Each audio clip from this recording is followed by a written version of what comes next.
Xin chào cả nhà. Hôm nay mình sẽ hướng dẫn các bạn cách ráp cái mẫu túi to te với cái kích cỡ là mỗi ô vuông là 10 cm và mẫu túi to te này có 18 ô vuông và cách ráp như thế nào cho nhanh, lợi cong, lợi len và như thế nào cho tối ưu nhé. Và có hai cách ráp, một là ráp bằng kim khâu len, hai là ráp bằng kim móc. Thì mình sẽ hướng dẫn cho các bạn cụ thể hai cách ráp và cách ráp như thế nào cho nhanh nhất. Các bạn cùng theo dõi với mình nha. Và nguyên liệu các bạn chuẩn bị thì chỉ cần là 18 ô vuông, mỗi ô vuông có đường kính là 10 cm và kích thước phải bằng nhau, một ít sợi len trùng màu với cái phần túi. Chuẩn bị cho mình chiếc kim khâu len và một chiếc kéo cắt nữa là chúng ta có thể hoàn thiện được cái phần hướng dẫn khâu ráp này ha. Rồi bây giờ mình sẽ hướng dẫn các bạn cách ráp bằng kim khâu len trước. Thì các bạn sẽ cắt cho mình một đoạn chỉ trùng màu có chiều dài là 70 cm. 70 cm ha. Rồi bắt đầu chúng ta sẽ thực hiện cách khâu ráp bằng kim khâu len trước.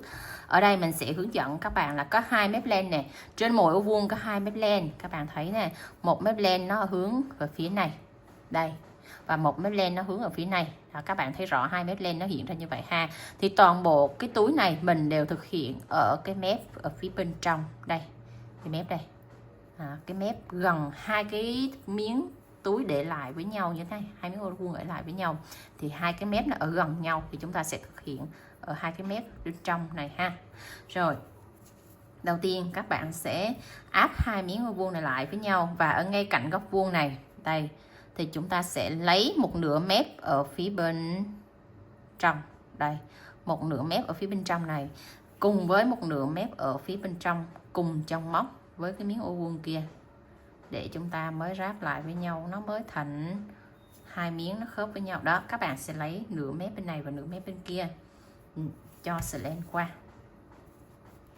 đây, kéo sợi len qua, chưa lại cho mình một đoạn có tầm 5 cm. Các bạn kẹt cái sợi len đó vào đây. Nếu các bạn mà sợ nó tuột á thì các bạn sẽ cột gút ở đây đây là cột gút, còn không thì các bạn sẽ giấu nó vào bên trong cái túi cũng được. Đây là mình cột gút này đó, như vậy là chắc ăn nhất ha. Rồi giấu nó xuống phía dưới rồi chúng ta sẽ thực hiện khâu ráp nè. Đây, chân đầu tiên chúng ta sẽ lấy một mép ở bên này đây, tương ứng với một mép len ở phía bên ô vuông bên kia đó.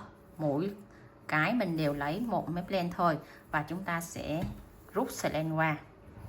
Đó là chúng ta được cái chân đầu tiên ha. Rồi tiếp tục qua mép thứ hai thì các bạn cũng ép cầm hai miếng song song với nhau như này để chúng ta lấy tới cái chân móc thứ hai là chúng ta ra được một cái sợi thứ hai nè đây. Đó thì nó đơn giản các bạn nhớ là các bạn chỉ lấy một nửa mép len bên này tương ứng với một nửa mép len bên này. Đó là cái cách nhớ của mình để nó khỏi bị lộn. Và khi các bạn rút len nè, các bạn rút nó lỏng tay, lưu ý chỗ này là rút lỏng vừa vừa chứ các bạn rút không được chặt quá. Khi chặt quá thì hai cái miếng ô vuông mình nó sẽ bó lại với nhau thì cái phần ô vuông của mình nó không có được thẳng. Đó, mình sẽ rút nó lơi lơi cỡ chừng này thôi. Và khi mình đâm kim thì mình phải đâm kim một chiều. Ví dụ mình đâm kim từ hướng của cái miếng ô vuông này thì đâm từ hướng này đi qua nè, một chiều thuận.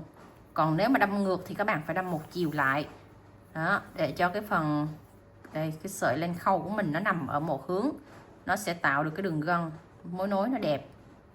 Đó, như mình đang hướng từ bên trong hướng ra đây, cái sợi len mình kéo nó qua cũng vừa chừng chứ không quá siết chặt nha. Như vậy nó mới đảm bảo được cái phần ô vuông của mình khi mình để thẳng nó ra. Đây, khi mình để thẳng miếng ô vuông ra thì nó sẽ như thế này và nó không có bị dúm lại. Đó, thì các bạn sẽ thực hiện cho đến chân cuối. Rồi mình hướng dẫn các bạn cách để chúng ta ráp 4 miếng lại thành một cái góc vuông nha. Đó, đơn giản vậy thôi các bạn.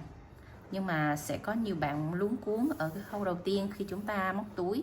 Chúng ta chưa biết cách ráp như thế nào cho nó thuận tiện và nhanh nhất. Đó. Thì các bạn xem video này chúng ta sẽ có được một cách ráp túi bằng kim khâu len. Rồi chút xíu nữa mình sẽ hướng dẫn các bạn cách ráp túi bằng kim móc nha. Rồi các bạn ráp đến chân cuối cùng ngay tại góc ô vuông này cho mình ha. Rồi khâu đến chân gần cuối thì chúng ta thường sẽ gặp cái trường hợp là ví dụ như mình móc hai miếng này nó không có đều cái chân móc với nhau, bên này nó dư mũi, bên này thiếu một mũi, thì cách xử lý như thế nào? Đây, ví dụ như ở đây chúng ta đang dư 2 mũi móc mà ở mép này dư tới 3 mũi móc thì các bạn sẽ xử lý như sau.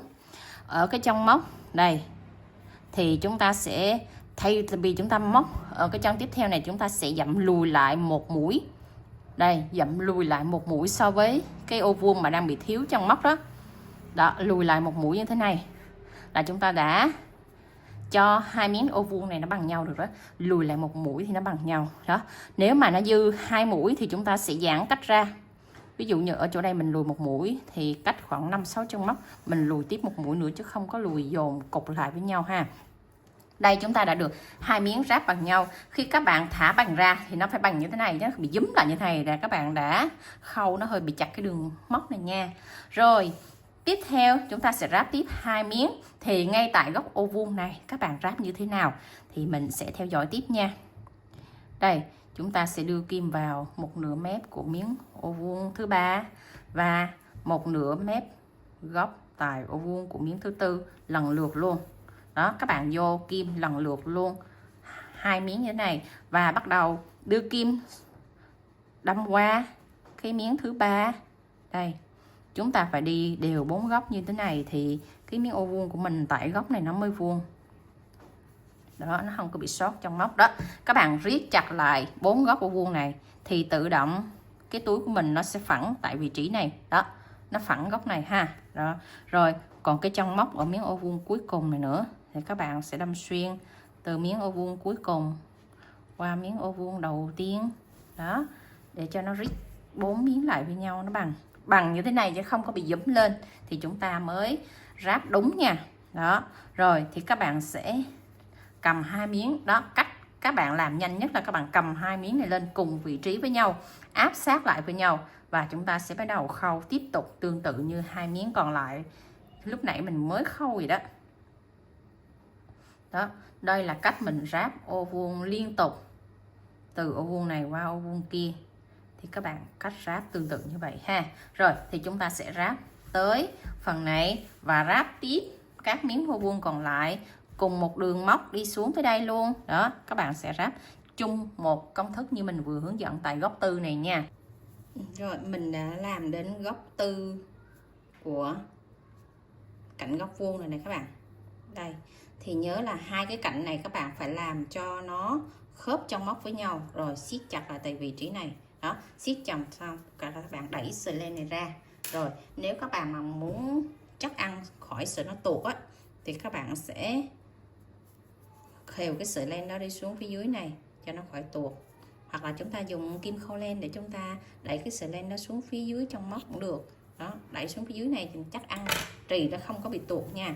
Đó, thì lúc nãy là mình hướng dẫn các bạn cách ráp hai miếng theo đường thẳng này lên ha. Đó, hai miếng theo đường thẳng. Rồi xong hai miếng theo đường thẳng này xong thì tổng cộng là chúng ta có 1 2 3 4 5 6 ô vuông đúng không? Rồi bắt đầu chúng ta sẽ ráp tiếp tới 3 miếng ô vuông còn lại. Đây, chúng ta sẽ đưa sợi len vô góc này, ráp tiếp từng miếng thứ 7, thứ 8, thứ 9 là chúng ta sẽ có ra được tổng là 9 miếng ô vuông như thế này, là chúng ta sẽ xong hai hàng ráp. Đó, lúc nãy là mình hướng dẫn các bạn ráp từ góc này trở đi này. Đó, cho chúng ta ráp được tổng là 6 miếng. Rồi ráp tiếp theo cái đường thẳng này đi. Chúng ta nối 70 cm sợi len này là chúng ta ráp được một đường thẳng như thế này. Rồi xong, chúng ta có tổng 9 miếng. Rồi bắt đầu chúng ta cắt một sợi len có chiều dài là 70 cm nữa, các bạn sẽ ráp đây. Gặp lại, ráp từ hướng này trở đi. Đó, ráp từ hướng này trở đi một đường thẳng nữa là chúng ta sẽ ráp được thành 6 miếng này ráp lại với nhau. Đó, thì cái góc tư này, góc tư này chúng ta đã ráp nó thẳng rồi thì đi qua đây chúng ta chỉ cần đâm thẳng một mũi là qua đây ráp tiếp tục như vậy thôi.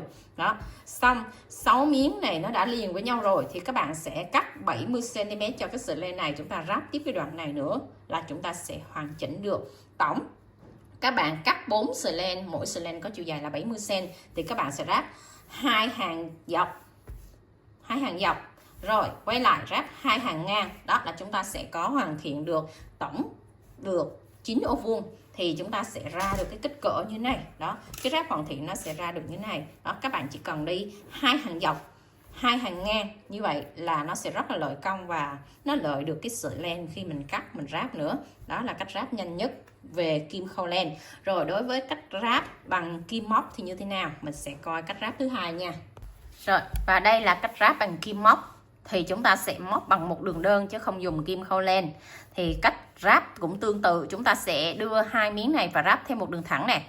Đường thẳng này xong, chúng ta sẽ ráp tiếp một đường thẳng này nữa, chúng ta sẽ ráp 2 hàng dọc. Xong rồi quay lại đưa kim 2 hàng ngang. Đó, hai hàng dọc xong tới 2 hàng ngang là tự động là nó sẽ thẳng đều. Đó, cách ráp như sau. Rồi, chúng ta sẽ sử dụng kim móc và 2 miếng ô vuông này ráp lại với nhau. Rồi bắt đầu các bạn sẽ đưa kim móc vào ngay cái vị trí ngay tại góc vuông luôn các bạn. Đó, đúng tại góc vuông luôn nha. Các bạn cũng lấy, đối với cái này, đối với cái miếng này thì các bạn sẽ không có lấy nửa mép giống như cái phần mà chúng ta dùng kim khâu len, mà các bạn sẽ lấy hết 2 mép len luôn cùng một lúc.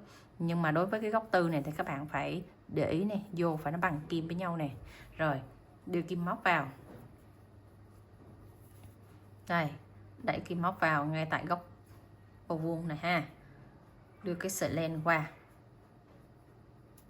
Rồi đó, các bạn phải đưa gọn được các cái sợi len nó qua ngay tại góc ô vuông này trước. Xong rồi móc lên cho mình một mũi móc xích. Đó, ngay tại góc ô vuông này thì các bạn đâm kim qua 4 sợi len luôn, 2 sợi len màu vàng và 2 sợi len màu xanh. Nó sẽ khác bên kia là chúng ta lấy luôn 2 sợi len.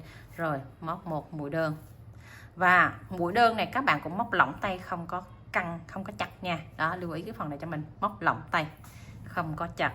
Đây, và 2 mép len, 2 mép len, lấy liên tục 2 mép len, 2 mép len qua tới chân thứ hai, móc một mũi đơn. Rồi mũi đơn này là lơi tay, không có quá chặt. Chân thứ ba, đây, chân thứ ba kẹp cái sợi len thừa đi vào trong hàng móc luôn, qua 2 sợi, móc một mũi đơn. Đó, rồi tiếp tục phải áp 2 cái miếng ô vuông này lại với nhau. Các bạn lưu ý cái vấn đề đó nha, thì chúng ta mới cùng một chân móc, chúng ta nó móc nó mới dễ dàng được. Đó, rồi cứ như vậy các bạn sẽ thực hiện liên tục cho mình. Mỗi chân móc là chúng ta sẽ móc một mũi đơn nha. Đó, các bạn thấy là mỗi chân móc mình đều thực hiện một mũi đơn đều hết như vậy ha. Đó, khi các bạn móc mà lỏng tay thì chúng ta đưa cái miếng ô vuông này ra, nó sẽ như thế này, nó không bị giúm lại. Rồi cách xử lý làm sao, tại vì 2 miếng ô vuông này bản chất là nó không bằng nhau nè các bạn, mình cố tình lấy 2 miếng ô vuông này không bằng nhau để khi cách ráp làm sao mà để cho nó bằng nhau này. Đó, nó lệch nhau một chút xíu nè, nó lệch một chân móc luôn á. Đó, lệch một chân móc mà ra nó ngắn như này các bạn này. Rồi thì cách móc sẽ như thế nào khi mà 2 miếng này nó lệch, nó không bằng nhau, thì miếng màu vàng này đang nhiều, miếng màu xanh đang ít. Đây thì mình tản mũi ha, đây cái chân móc của miếng màu vàng đây, thì đáng lẽ mình phải vô chân móc màu xanh ngay tại vị trí này, nhưng không, mình sẽ lùi lại một kim móc. Đó, lùi lại một kim móc màu xanh tại vị trí này, lùi lại để cho 2 chân móc này nó đi cùng song song với nhau. Đó, rồi chân tiếp theo thì các bạn làm bình thường, chân tiếp theo thì làm bình thường nha. Đó, móc liên tục tiếp cho mình khoảng tầm 3-4 chân móc nữa thì mình canh lại 2 cái miếng ô vuông nó đã bằng nhau chưa. Nếu nó chưa bằng nhau chúng ta lại tản mũi, dời mũi một lần nữa để cho 2 miếng ô vuông này gần đến cái góc tư là nó phải bằng nhau. Đó, khi nào mình đi được vài chân mũi rồi mình lại kiểm tra cái miếng ô vuông nữa, là khi các bạn thợ móc nó không bằng nhau đó, mình phải xử lý liền tại chỗ. Đây mình ráp lại, mình thấy nó hơi xem chứ chưa bằng nhau lắm nè. Đó, áp lại thì nó hơi xem thôi. Đó, thì các bạn cứ móc tiếp theo, mà nếu nó không bằng nhau thì các bạn thực hiện một mũi lùi giống như mình hướng dẫn vậy nữa nha. Đó là cách móc của phần ô vuông khi mình ráp bằng kim móc.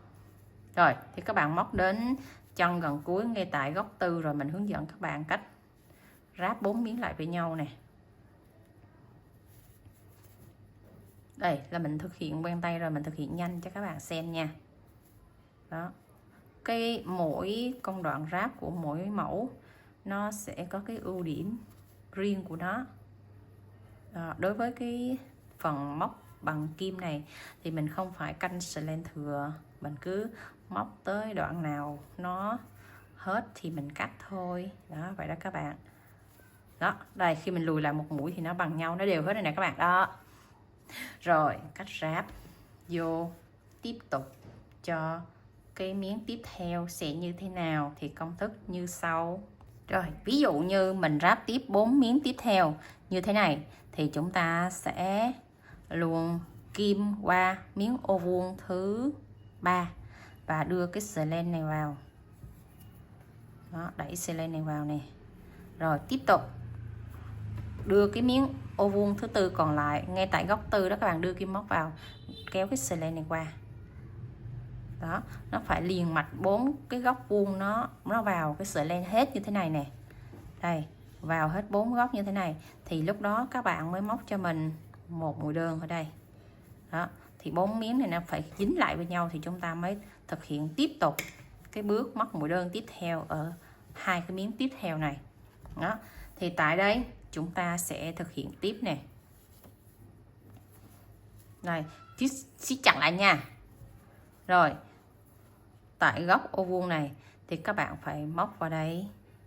Đó, hai chân móc nó phải khớp với nhau. Rồi thì cứ vậy các bạn sẽ móc liên tục, mỗi chân móc bên này tương ứng với một chân móc bên kia nè. Đó, các bạn không bỏ sót chân móc nào là được nhé. Rồi, cứ như vậy chúng ta sẽ thực hiện liên tục và liên tục. Mình thực hiện chậm cho các bạn theo dõi nha. Đó, thì mỗi chân móc các bạn đừng bỏ sót là được.